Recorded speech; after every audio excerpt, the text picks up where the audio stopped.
Connect gang, what's going on? You see who I got with me? I got my brother Derwin Worrell. This brother, again, is a great sports personality, has an amazing football mind. We do a couple of things together, so this is my guy. And certainly want to have him on again, as we've had some great conversations online and offline about football. So I got my brother D here. Once again, it's on. I'm looking forward to us putting our technology on this track. What up, D? What's going on? I'm all right, chilling. 2 more days to football, Sunday. Yes, sir. Yes, sir, man. Forward to it, man. Yeah. Man. And I'm hoping that we get to the point where we can actually get through this season, man, because the health risks that are going on out here just crazy, man. So, again, I appreciate these brothers and these sisters that work in this and putting their lives on the line for our entertainment, their health on the line, et cetera. So, with all these, especially in college football, all these cancellations we see, man. So it's as much as I enjoy this, it's also very sobering to watch it at the same time, man. Yeah. And if you notice, the college they've had, I think, more problems than the NFL. You know, with this whole COVID thing going on. It's like, why more outbreaks in the South with LSU, SEC, Alabama, Notre Dame, and just going crazy down there? NFL, I got to take my hat off to them. You know, they've done a pretty good job with trying to move things around and testing and things of that nature. Yeah, it's crazy. You know, now they're even talking about. We got some IG people on here. IG people, we may stay on here because I want you to hear my brother Derwin. I want you to hear his responses, but also clicking the link on the bio too and join the YouTube broadcast of it as well. But yeah, man, they've done. Seb, what up, man? That's one of my guys. That's on. Great football mind as well. You know, it's interesting too because, you know, we've in the NFL we've seen some things. We see some things about the Steelers with Roethlisberger. We'll see if he plays. Right. Questions to ask you about the Steelers as well, man. But you know, again, the NFL it's been better than what I thought, to be honest. But like you said, this college thing is off the meat racks right now. So that's another conversation for another day. Let's get to this NFL talk, man. So we've seen over the last few weeks, and on one of the shows that we talked, Belichick and the Patriots, and they're a hot button issue for us. And we've seen over the last couple of weeks a lot of conversation about people interviewing Belichick. Belichick's been a lot more open, talking about sacrificing the salary cap, making those sacrifices for 20 years and what that's led to now. He's also talked about, he's been called to the carpet a little bit about how some of those prospects in the draft have performed that the Patriots have drafted in recent years. So give me your thought process on what do you think about what Belichick being a lot more open and talking about some of those sacrifices from a salary cap standpoint, because that's good information for the Connect gang to know. What's your philosophy on it? And also, too, what do you think about his draft performance over the last few years and what that means not only for the Patriots now and moving forward? Well, you know, the draft is not a direct science. You know, it's a crapshoot. You know, you got to hit sometimes, and you got to get lucky sometimes too, and find those diamonds in the rough. The one thing I will say about the Patriots, and I'm not a Patriot fan by no stretch of the imagination. You can't be. You're a New York guy. I'm a New York guy. I can't, you know. But the one thing that I must acknowledge is that when everything around that team has changed for the last 20 years, when Grunk has gotten hurt, Aaron Hernandez went through his whole thing, and let's say 1 year they have Wes Welker, the next year they don't have Edelman. The one thing that's been consistent has been Tom Brady. Yeah. He's been the one guy, regardless of who he had around him, he just found a way to make it work. If you lost the offensive lineman, don't worry about it because Tom's not holding the ball. He's getting it, whether it be a check down, getting it down to, you know, White or whoever is one of his little scat backs. He just made the right place to keep the offense on time and going. And you spoiled after 20 years. That's done a lot. And now you take him out of the equation, all the other little things. See, things are different. I keep saying this, when you're winning, all the deficiencies, nobody cares because you won the game. but they're still there. You take him out of the equation now everything's coming to surface. Stuff that was already there before, they're now being more exposed. So another thing with Belichick, he's a great coach, Hall of Fame coach. He's never developed his own wide receiver. If you look back to the history of the Patriots, when they've had really good wide receivers, like Randy Moss, it's always been from someone else's team.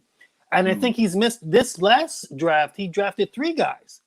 And the book is still out on these guys. You know, if you let Larry really talk about it. My brother LL. He always brings up these wide receiver names, but Belichick drafted these guys, and he's missed the boat on that. But Belichick over the years been a shrewd guy. He's not paid some guys and let them go, and it still works for him. He didn't pay Richard Seymour, let his guy go. He let several guys go, but kept the system, good defense intact, and he still had Tom Brady pushing those buttons. No. You are Connect Gang. I'm with my brother Derwin Worrell. Hey, Instagram people, I appreciate you because some of the people on IG are actually joining on both platforms. I appreciate you all for doing that. I got my brother Derwin here. We're doing some NFL talk. He just gave some great analysis on some of the things that's been going on with the Patriots over the last, I would say 20 years, but some of that stuff coming to fruition now. So sticking with that AFC East Patriots, it's funny, the 6 degrees of separation. We just saw Tom Brady and the Buccaneers were rolling. And we saw Tom Brady play the New Orleans Saints for the second time this year. And they were handled. They got buffaloed, as I like to say. So I'll ask you, are the Saints the Bucs kryptonite? What do you take from these games? Are you alarmed by the Bucs? Are you alarmed by Tom Brady's performance when people are able to put pressure on him? Give me your thought process on that, and what does that mean for the Bucs moving forward? Well, I always felt that the division was winnable. Even before they played one game, I said Tom Brady going to Tampa, he walks in that locker room, people are going to follow him. He's the GOAT. You know? And when you looked at the whole division, the one obstacle was the Saints. You're not worried about Atlanta. You're not worried about Carolina. It's the Saints division. So that very first game to start the season, they didn't win it. You give them a pass. It's Tom Brady's first game. But now we're like 9 weeks in. And the Saints are showing you that, listen, we don't care who Tom is. We're not going anywhere. It's still our division. And they proved that last weekend. I still think Tom Brady with the Tampa Bay Buccaneers is still a work in progress. They still got some improving to do. He's got weapons. He has to share weapons. I don't think I think we overestimated Grunk's layoff. We thought that Grunk coming back, he was going to be the same guy from 2 years ago, and he's not. He's still probably playing his way back into playing shape. They added on Antonio Brown. I think he could be an X factor by the end of the year. He still has to play himself into playing shape. People say he's in tremendous shape. Absolutely. But playing shape is a totally different obstacle. I'm glad so he has to get back into reps, 60 reps a game. He has to get back into that flow. I think once he gets back into that flow, I think that he could be a huge X factor for them. And then, Ronald Jones is, he's kind of resurrected his career because people always question him. And he's played well this season. Tampa will be there towards the end. I think they'll be a tough out. But as of right now, they can't do anything with the Saints right now. Saints got all the confidence in the world. You can't tell the Saints anything right now. and it's funny that you say that because you can't. You can't tell them anything right now. And that's without Michael Thomas. I mean, they're playing great. They're playing great football. Yeah. We got some comments here from some people in the ATL saying, man, I would feel some type of way if Brady comes in first year and wins the division. So, yeah. But I'm glad that you offered that Saints analysis as well, because I was going to ask you about them and what you think about them as a team.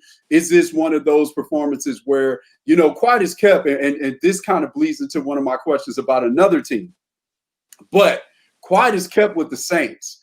Other than when they won the Super Bowl, the Saints have we don't talk enough about the Saints having these highly regarded teams that don't make it over the finish line. So, so I'm glad that you offered some of that analysis and told me what you thought about them. And do you think, with how they're playing, do you think they're for real this year? But I thought they were for real last year and the year before that. Right. They play. They have the formula. You have a Hall of Fame quarterback. You got one of the best receivers in the game. You got Alvin Kamara, who's a difference maker. Sometimes you can't tackle that guy in a phone booth. He's probably one of the best running backs in the game, period. And they play solid defense. Yep. But come playoff time, they have let that fan base down. Yeah. You had the Stephon Diggs play in Minnesota. That was a backbreaker. You had the no interference call against the Rams. Those are two good teams that they had 2 years. They should have been representing the NFC in the Super Bowl, but they have not gotten it done. So, the NFC is tricky this year because there's a couple of teams, Seattle, Green Bay, the Saints, Tampa's in there, that can represent the NFC. Right. I can't really pick one over the other definitively. Yep. We still got to play out the next 8 weeks to see who finishes this race to the end to get that bye. There's only going to be one bye this year, and right now we have 7 playoff teams instead of 6. We might wind up with 8, depending on how COVID acts. During the last couple of weeks. Right. But the Saints, they're going to be in the mix of things, and we don't know about fans by the end of the year. Are they going to let fans? Who knows? If they get a home field advantage, possibly. Are they going to let fans in? How's Louisiana going to be in December? That could change everything if now you're getting more than 20% of the fan base in that dome where they're comfortable. Right. But we just don't know. It's November right now. We don't know. Right. COVID is controlling a lot. But the Saints have an excellent team. They can easily represent the NFC in the Super Bowl, but we just got to. No, man, that's spot on. I agree with you wholeheartedly. Connect Gang, I'm with my brother Derwin Worrell. Appreciate the IG people. Somebody let me know in the chat if you can hear him talking, because we're on StreamYard as well. If you cannot hear him, and because again, this is about his analysis. If you can't hear him, hit that link in my bio and go to it on YouTube as well, because we're having a great conversation here. So again, let me know if you guys can hear what he's saying from an analysis standpoint, because it's very important. It's in depth. It's my brother here, does a great job with it. So going back to this 6 degrees of separation in the AFC East, let me so they can hear us on IG. So this is good. Okay. So talk to me about what you think about the Buffalo Bills. Are they legit? Right? Because again, now we talked about the Saints sort of getting a pass for their performances being one of these teams that's highly regarded, and then not showing up on the big moments or things not going their way. The Bucks the Bills on the other side of that is they're a team that, because they haven't performed so much in history and the biggest of the moments, they're a team that everybody is sensitive to in terms of people don't even respect when they're playing well. So I got to ask, is this team for real? What do you think about Josh Allen? Is their success sustainable? Do you see them making a huge run in the playoffs here? And of course, as you said, COVID is in control, so we're assuming health for everybody here. Right. The Buffalo Bills. K. Kimball. Because we're talking about the Bills, so I want to give them a shout out. So go ahead, brother.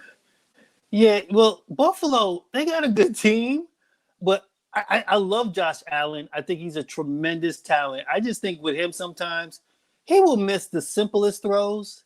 I always said this. I personally think he's a better version of Cam Newton. He's big like Cam. He can run the ball like Cam did in his prime. He got a tremendous arm. He just is not always accurate. They did a good job against Seattle this past weekend. That was a statement game. They had a plan. They stuck to their plan, and it worked for them. I've always said it's their division to win, but I think their defense is somewhat suspect. I don't trust the defense. They're not as good as I thought they would be. The running game is not what it should be, and a lot of it rests on Josh Allen's shoulders. And he's a guy. He's got all the talent in the world, but he can make some bad plays and cost you a game. For sure. And when I compared Buffalo to some of these other teams, like say a Tennessee or Indianapolis, I would trust Tennessee more than I trust Buffalo. But right now in the AFC East, really, it's their division to lose. And the one team that you better be careful of, no one's paying attention to, is Miami. Miami's sitting there, Next question. Go ahead. That whole thing, that whole thing switching to Tua, that could have blew up in the coach's face, taking Fitzpatrick out of there, but it hasn't.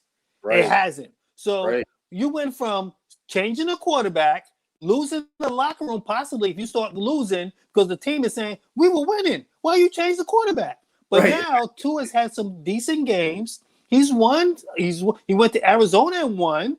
Absolutely. Now you keep the team involved. They're believing. They're all in Miami. That is a team, if Buffalo falters, that could be sitting right there to challenge for that division. No question. I'm glad that you did that because I was certainly going to ask you about Miami and what you thought about Tua, what you thought about them making that transition. Shout out to Brian Flores for what he did. And the Dolphins are sitting pretty because, again, this is a team that's building young, that's going with their young talent, developing through the draft, and they have a chance of getting a top 5 pick again this year because they own Houston's pick. So that's something to pay attention to for sure. So going back with the Bills here, do you think and this is some of the things I want to ask about, we got this going on in the comments right now on IG, from a running game perspective, do they have enough in the running game to help Josh Allen? And are they good enough defensively to sustain this high level of play that they've been able to achieve so far? Give me your insight on that. You said Josh Allen, or you talking about Miami? Well, we're going back to the Bills a little bit because we had some good chatter. We had some good chatter in the IG comments about the Bills talking about the running game and the defense. So certainly want to get your insight on that. Are they both good enough to help Josh Allen as the Bills have some high aspirations here for the playoffs? I think they do with the two tailbacks that they do have. They just got to do a better job running. I mean, those two, Moss, he's been better as of late. I think that's the guy that a lot of people are banking on to get better. I think they have the guys. They just have not played up to expectation. We got a whole second half of the season. Hopefully I'll have to peek at their schedule, but hopefully, they can step it up a little bit. But they got a shot. They could be a tough out. Just that if Josh Allen can get some help and not feel like he has to do too much and maybe lean on the running game. Diggs has been tremendous. You can't forget about him for that. He's giving them a weapon downfield. As long as he can stay healthy, in your division, you get a home game. Right. So that will be the first thing for them. So they got just as much a shot as anybody, but they just need to improve and Josh Allen not to miss key throws in key situations. Right. No question. He's definitely going to have to make a throw or two to win a game for them for sure, or to secure a win or to outright win one. He's going to have to do that. And that leads me to when we have our next conversation, we got to have that conversation about that we've had offline about quarterbacks in the NFL that are legitimately asked to win games versus quarterbacks that are asked to protect leads. And, this is good because when you start talking about that and what's the line of demarcation as who's a quarterback that's like, okay, I got to go win it, and who's the guy that I got to manage it. So, it's not as obvious as people think it is when we start unpacking it. So we'll talk about that one in our next one. Connect Game. Appreciate you joining I'm with my brother, Derwin Worrell. again, one of my brothers that we collaborate on a lot of things, but he has a great football mind, great sports personality. This is our second time doing this. We'll continue to build like this again. So we got some more. I got some more questions for you as well. So the Steelers are undefeated, the only undefeated team in the NFL. Shout out to Mike Tomlin, by the way, doing a great job. Oh yeah, he's tremendous. Right? I love. There ain't too many coaches that I love as other than mine, but I love his demeanor. I love how he handles the media. I think he's a great coach. I love him. No, he's a great coach. He's a great coach, and doesn't get the credit that he deserves. So, the Steelers are undefeated. Are you buying that? With them being undefeated, are you buying what they're selling as if their record says they're undefeated, they're the best team in the NFL? They've had almost all close games with the exception of, I think in week 6, they beat the Browns 38-7, but all their other games have been really close. So with that being said, and I know that the NFL shoots for parity. That's what they want, close games. That's how they do it with the hard salary cap, all of those things. So with that being said, even though the Steelers are undefeated, they've had close games, the majority of them with the exception of one. Are you buying what they're selling as the best team in the NFL because their record says they're undefeated? And they're the only undefeated team in the NFL. I lost you a little bit, but it sounded like if you were asking me if I was buying what the Steelers are cooking. Yeah. The Steelers, they're the only tremendous team. Defense is their calling card. Yeah. They got a very good defense, active defense. They can play with anybody. If I have to rank them, I got to put they're the best. They got the best record, but can Kansas City beat them? Absolutely. Right. They got to run. They got to run a game. I worry about James Conner because I don't think he's one of these guys that can play 16. That's just my opinion. I'm just waiting for him to walk off limping or something. Because it always seems to happen with him. But they need everything to be clicking. Ben is doing his thing. James Conner running the football, good offensive line. They play defense. Special teams is good. They have all the markings to that team in the AFC to represent. They got the young wide receiver from Notre Dame, Claypool, is emerging. Juju's kind of taking a back seat a little bit, and Roethlisberger is really, spreading the ball around. He hits Ebron every now and then, his tight end. Yeah, it's an all-around good collective team with a good coach, and they're part of being good and is winning the close games. Right. And they scared the heck out of me this past Sunday with Dallas because I had them in my survival game. They're about to wreck my whole thing, but they pulled it out.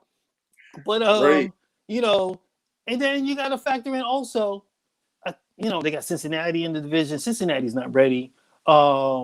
Cleveland, they got their own issues. Who am I missing in that division? Who am I missing? They play Cleveland, Baltimore. All right, Baltimore's the X factor. That was a huge game. Yeah. That game against the Ravens was a huge game. How do I forget the Ravens?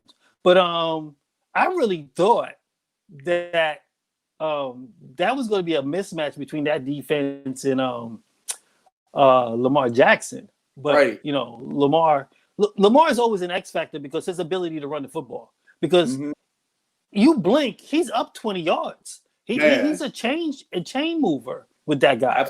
You can have you can have a perfect defense on, shut everybody down. But if you take the wrong angle, or if you don't have the horses, he's by you. You can't factor that. Right. The only thing you can do is try to muddle,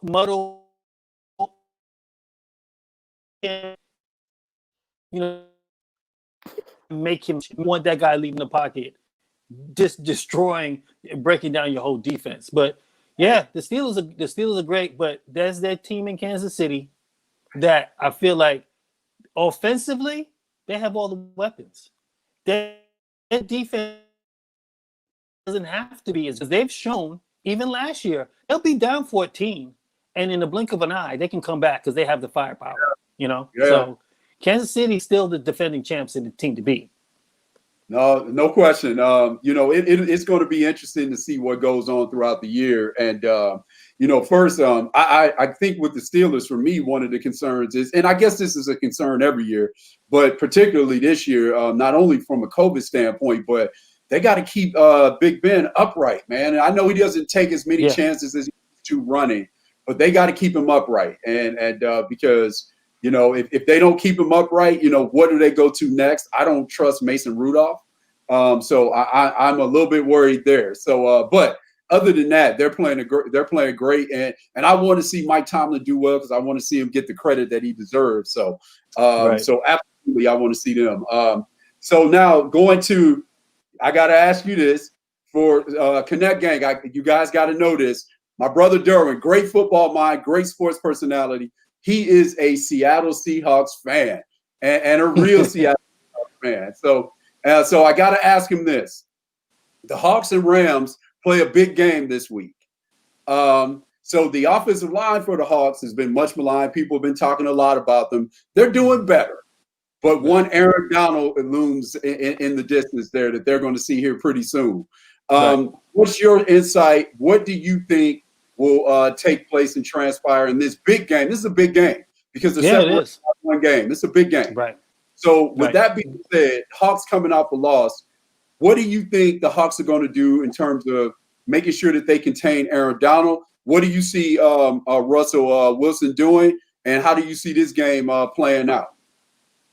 I think in a perfect world, the way Pete Carroll likes to play, and his formula is run the football, play defense. Normally, that's going to keep you in games. You're going to limit your turnovers. He doesn't mind playing close games. The problem, other than the defense, the problem with the defense is pass rush. Yep. Seattle doesn't have a pass rush. Now, they went and got Carlos Dunlap to help out, and he had his first game, and he played well. Yep. But when you have a quarterback that can sit there and not be worried at all that he's not going to be touched, he's comfortable. Right. He will pick you apart all day, and that's what's been happening to them. Now, another thing that's happened that's being overlooked is they can't run the ball like they have. Carson out there, down to the third and fourth tailback. So that presence, right now they're running the rookie. They're running the rookie right now. So now you put a little bit extra on Russell's plate. Not saying that he can't handle it, but the formula is not for him to throw it 30 to 40 times. And now I think they can somewhat become predictable and one-dimensional. And that's not, Russell can do a lot of things, but he's better when you can play action, when you have to respect the run, and he drops it in the bucket, Right. So this game is tough. I'll be a liar if I say this game does not concern me, because it does, because it's a division opponent. Yeah, and you have the Cardinals, you have the Rams sitting a game behind at 5-3. The Seattle fooled around in the Cardinal game and let them get that game, and they're gonna play them again, I think, in next week. So this is a game where Seattle, if they want to be balanced. You don't want just knowing that you're past time. So definitely they're going to have a strong emphasis on trying to contain him. And offensively, I think they have the weapons to deal with the Rams. DK Metcalf has been a monster. It's not too often that I not worry about Ramsey, but Ramsey can follow this guy. I don't think there's any cornerback in the league that's going to deter DK Metcalf. I just think he's that good, honestly. Yeah. I think he welcomes the presence of Ramsey. That would be a great matchup. Yeah, no question. Fan podcast, no doubt, man. Tyler Lockett on the other side. So yeah, Fan podcast on IG. I appreciate you, family. Yes, it's a great division. No question about it. No easy, no cupcakes in that division for sure. So no Alabama against Little Sisters of the Blind in that for sure. No doubt about that. So. With Metcalf, with DK, tough league, tough division. No question. So with DK Metcalf, is he the best receiver in football? Right. Is he the best receiver in football?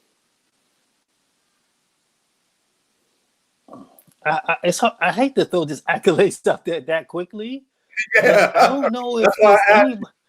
I mean, Right now, he's playing like it. It's hard to argue. He's playing like it. He's playing unstoppable. You know, he went up against Gilmore, who's regarded as the best, if not one of the best.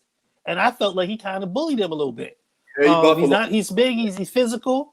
Yeah, Ramsey, I love Ramsey. I'm a Florida State guy. And, he's a talker. So I'm like, that's going to be a good matchup. Because you're going to have two big guys that are physical. And I just think the way Metcalf, his ability to run the 4-3, he's physical. You're trying to press him. You can press him if you want to. You're really not going to knock him off his mark. Right. And then if you get too close and you ain't got the foot speed, he's going to go by you. No question. You better have the safety over the top. But he's already shown that he runs the in routes too. His route tree he has all kinds of routes he can run. So he's not afraid of crossing the middle. If you would have asked me that question before DK was doing what he was doing, I would say, Thomas in New Orleans. D-Hop. Hopkins. Yep. Hopkins is always I love hands catchers. And Hopkins, if that ball gets to his hands, it's like a vice grip. He ain't letting it go. No. 9.5 out of 10. And I like him a lot. He's like my 1B, 1A. I like him a lot. But it's between those three. But Thomas has been out. He's been hurt. Hopkins has been dealing in Arizona. But right now, there's not a wide receiver hotter than DK Metcalf right now. Man, he is. I think we talked about this before offline, but especially when we talked about him yesterday on our other show when we were talking about Brown from Tennessee. What was going on at Ole Miss when you have those guys as wideouts, right? Yeah. And see what they do in the NFL. What was going on at Ole Miss, man? Well, you can't throw it to yourself, so you gotta look at who is the quarterback. Man, who is the QB? Yeah, man. I gotta lace them up again to start throwing passes again. If you give me those two cats, man, good night. Yeah, because even the guy Brown in Tennessee, man, he's been banged up. But when he plays, he didn't have a good night last night. When that guy plays, man, he's something else, man. He's a Tasmanian. He just catches everything. He's running all over the place. You just look at him, you don't think it, but he's a very good player. He's a very his only kryptonite is that he's staying healthy, but he's very good. Man, again, it speaks to the talent in the SEC where you have both of these guys on each side, and they weren't really able to make a serious run. And as you said, they can't throw it to themselves. So right. Going back to your neck of the woods, what does that say? Because they didn't get a lot of accolades when they were at Ole Miss. What does that say about the scouting? Seattle took DK with the second pick, second round scouting. So they saw something, saw the combine. And no question. Because if you know Pete Carroll, he's always coveted the big receiver. Right. That's something he's always searched for. That's what he did. He likes the big receiver. Yeah. And he got one. He hit the jackpot with this one. No question, because that's certainly what he would do at USC. Like when he, in the heyday there, he would have those big receivers, man, Mike Williams, and they were just Buffalo guys, man. So, but he never had a big receiver that can run like this guy, though. So, no. But I'm really, man, I'm glad that we're talking about DK because, it's hard to not notice all of the physical attributes, the size, the strength, the speed, and all those things. But from a technical standpoint, man, I think he's underrated. And from an effort standpoint, the Buda Baker play really sort of highlighted his effort. But oftentimes, man, as you know, man, shout out to him because you see these guys that have the proverbial athletic cheat code, and they cheat the game a little bit sometimes because it's easy for them. But this dude's an effort player as well, man. So I really like what I'm seeing, and I hope he continues on this path, man, for sure. Man, I tell you this. I hope and I pray that he's able to fulfill everything that he's able. I hope he stays healthy because we the one thing we can never predict is injuries. You know, Right. guys get hurt and it derails their whole careers. Right. So I just pray that this guy, you know, is able to stay healthy and gets a good career, 10 years in this game without anything major happening to him. They can never question his effort ever again because there ain't too many guys running that play down. It's not too many guys that would have tried. Because as soon as they would have saw that interception, they were like, dude's gone. Yeah. There's no way. Yeah. But if you look at that video, ladies and gentlemen, as soon as he realized that ball was intercepted, he put his head down and his foot in the ground, and he was gone. He was out. And he wasn't going to stop until he got to that goal line, if he had to. And that says a lot about him. That says a lot about he bailed Russell out. He bailed his team out. He didn't give up on his team. No question. That's a tremendous play. No doubt, man. It was great to see again, because we always talk about these athletic gifts that these guys have, and you know, people don't talk about enough that the work that they put in, the technique, the studying, and all those things. And so it was a testament to that, and the fact that he made an effort play, man. It was right. It was amazing to see. Kelly, appreciate you, family. So yeah, that was amazing. So I got to ask you this. I think people will be talking about this player more if the team was better, because they should talk about him more. And he's second in the league in rushing now, but behind one Derrick Henry. But is Dalvin Cook the best running back?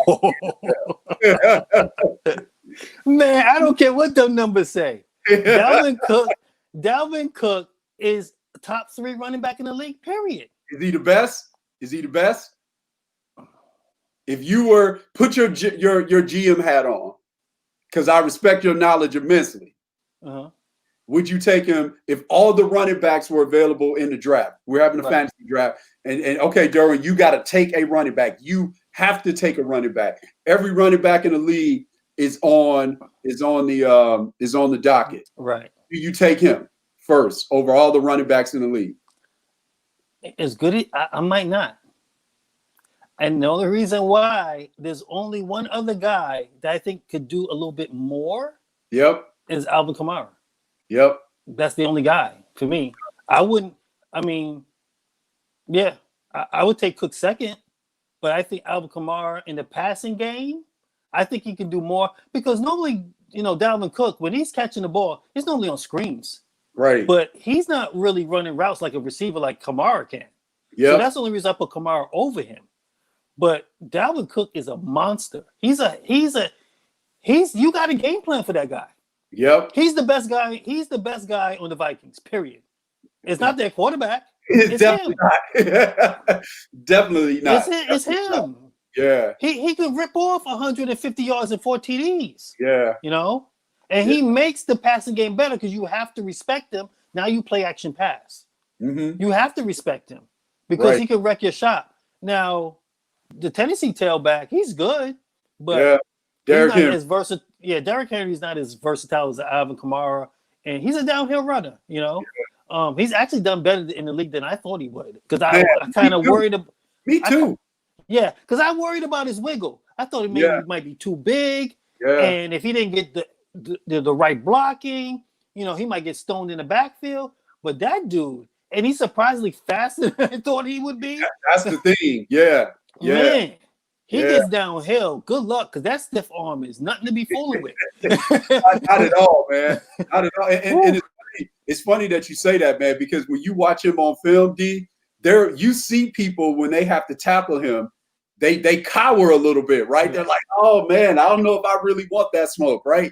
I've seen it happen where he's coming and dudes are a little hesitant to, you know, those DBs when he gets, you know, he's coming from 7 yards back. And he's getting, 5 yards after he, broke through the point of attack. So he's got a 12-yard head start on them at that point. And, they're wondering a little bit if I want that smoke. They got to make business decisions, because that's a concussion. That's a concussion waiting to happen. Right. You don't hit that dude the right way, you waking up. So where am I? It's scary. He's scary, man. I remember when Bo Jackson played, and Bo was the complete package because he ran a 4.3. Yep. So you want to catch Bo where he's going east and west, and his shoulders are turned. Right. Because once he gets square, he's going to either truck you, and he's fast enough he can get through there and be gone. Ask Brian Bosworth. Yeah. Right? Yeah. I hate to bring up a bad Seattle memory, but ran in the tunnel. Yeah, man. So in the comments what we had on IG, appreciate y'all jumping in on IG, family. Yes, sir. I appreciate it. So on the comments on IG, when we're asking about the running back conversation, this is why I want to ask is there were some comments. Of course, we're assuming health for everybody. There were comments for Run CMC, Christian McCaffrey, who's not playing this week. Right. So if he's on the board, on the board, all of these guys on the board, do you still stick with that? With some people in our IG family want to know. Connect gang, I appreciate that question.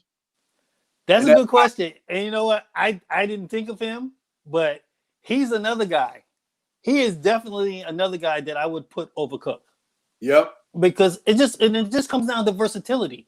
Because those three guys, you can't lose with those three guys. Yeah. But Kamara and and CMC, they can line up at receiver and be a mismatch. They're a nightmare catching the ball in the open field. I mean, who between Kamara and CMC, both of them normally have, up until just recently, he's been injured. Right. But Kamara was a little dinged up last year, but those guys have been two reliable guys, whereas Cook has not. Yeah, Cook has not been reliable. And I'm the kind of guy, if you know me, I don't like guys that wind up in the tub, man. Gotta show up. Yeah. I don't like guys, and everybody. You got some guys that are a soft tissue injury away. You know, they got soft tissue injuries all the time, and I'm just even for my own team, I don't like guys that I can't rely on. If you're always hurt, I just and Cook, as much as I love Cook, and I'm a Florida State guy, football guy, his health has always been a question. The knee is just always very seldom you get 16 out of him. Right. You better have a backup. You better have a Madison back there. But Alvin Kamara was relatively reliable, and CMC up until recently. But family. Those CMC is definitely 1B, 1A. He's right there. Yeah, everybody's on the board. Definitely. No question, man. And then to your point, when you start looking at that degree of difficulty for Christian McCaffrey or Dalvin Cook, which you talked about earlier, in terms of these guys have to do a lot of the heavy lifting from the offensive standpoint, man. And this is to take nothing away from Alvin Kamara, who I like a lot. But man, it's a luxury to have Drew Brees. It is a luxury when you are a running back and you got a guy like Drew Brees, man. But when you're those guys and you have to do all that heavy lifting, it's tough, man. And it also, I'll ask you this, because this is one of the things I think about a lot. When you see Run CMC, you see Saquon Barkley, right? With the way that the NFL is now, you're starting to see this a little bit with Zeke Elliott now. With the way that the NFL is now, with how they have sort of devalued the position somewhat, right? I'll ask you this. If you are a team that's not very good, if there is a great running back that's on the board, and these guys are great running backs who we just named, Zeke, Run CMC, Dalvin Cook, right? And I know for the Vikings, Dalvin Cook was a value pick for them. Wasn't a top 5 guy or a top 10 guy. So, but if those guys are on the board and you're looking at them, you have a need there, but the rest of your team isn't very good. Would you take one of those guys, even if you have a need, but the rest of your team isn't very good, and knowing how the NFL is now? Most teams would pass on those guys because they want to fill those other areas. I remember a time when it was Sean Alexander, Larry Johnson in Kansas City, LaDainian Tomlinson. These guys were bell cows. These guys were scoring 30 touchdowns. That's when fantasy was really booming. 30 touchdowns a year. Those three guys, when you drafted, fantasy wise, those are the 3 guys coming off the board. Yeah, you take a running back first, yeah. Yeah, and they were getting paid. Not anymore. Right. Not because, Chris Carson is a 7th round pick for Seattle. Man. You can find these guys just about anywhere now. Right. So teams are like, let me go get this tackle. Let me go get this DB versus getting a tailback in the first round. Right. Saquon is special. So, Giants had a need. Depends on what kind of philosophy you're trying to run. But a lot of times, if you were the GM, and again, they had a need, and he is special, but they are not good in other areas of the team. Would you have taken Saquon at 2? Would you have done it, even with the need and knowing how special he is? Probably. Yeah. You gamble that he's going to be that horse. He's that special guy. He's a Hall of Fame guy. Yeah. But now, if you're the Giants now, Saquon's hurt again. Yeah. Yeah. So we're looking at this real time now. They did that. Right. They made that move and took that tailback in the top 5. Right. And Saquon's been hurt a couple of times. Right. Right. That team is not any better. Right. And so maybe we're looking at the Giants and we're answering our own question right now. Yeah. Maybe they shouldn't have taken Saquon. Right. Maybe they should have taken that need. That's something they needed a tailback, but maybe they take another offensive line, because that offensive line for the Giants has been horrible for years. Right. Maybe they take an offensive lineman that's a cornerstone, and you'll find a tailback somewhere else. It's so interesting, man. And sitting in those rooms on the basketball side and asking yourself these questions, it's so much that goes into that. And like you said, all those things that you have to think about moving forward. And some of those things, quite frankly, because as you said earlier, before we even started talking about this is an inexact science. Right. So there's some things that you can't account for that may happen. Right. It's so interesting. And it's easy for people to kind of look back and be Monday morning quarterbacks after the fact and say, oh, you should have done this, you should have done that. But when you're sitting there in the moment and you're analyzing the things that you have to analyze, and there's so many things that may come into it that you don't see, man, it's a lot that goes into it. And when I look at it, it's sad too, because to your point, and I don't want to date myself, even though I am, I grew up in times where tailbacks were the guys, and it was sad, right? You saw Marcus Allen. I saw Charles White when I was at USC. I saw, Walter Payton, right? I saw Eric Dickerson. Like, these are all-time greats. Of course, Barry Sanders, Emmitt Smith, etc. And then I got to say this for my fan podcast group out there. Even guys that weren't considered quote-unquote all-time greats, but were really good when the Jets had Freeman McNeil, right? Like, it's, I miss those days when your Seahawks had Kurt Warner, right? I miss those days, man. And so to see the position being like it is now is kind of disheartening a little bit. I know we got to stay modern, but I like to see when these great tailbacks get off and they get their shine and things of that nature. I like to see it. I think it's a great part of the game, man. And hopefully we can get back to getting a little more balance. It's not that I don't want the quarterbacks and receivers to get off, but I like to see some more balance, man. Right. and you know what? Going back through history, just to go back to your question, Jimmy Johnson answered that question. Yeah, he did. He answered that question with Herschel Walker. He did. And look what happened. So he had the foresight. He was like, listen, I got this tailback, but I got all these needs. Right. They're going to give me what? Oh, man, you got to go. And that turned into a dynasty. Man, he's in the Hall of Fame. There it is, man. Let me hang up this phone before y'all realize all the stuff y'all giving up, man. Yeah.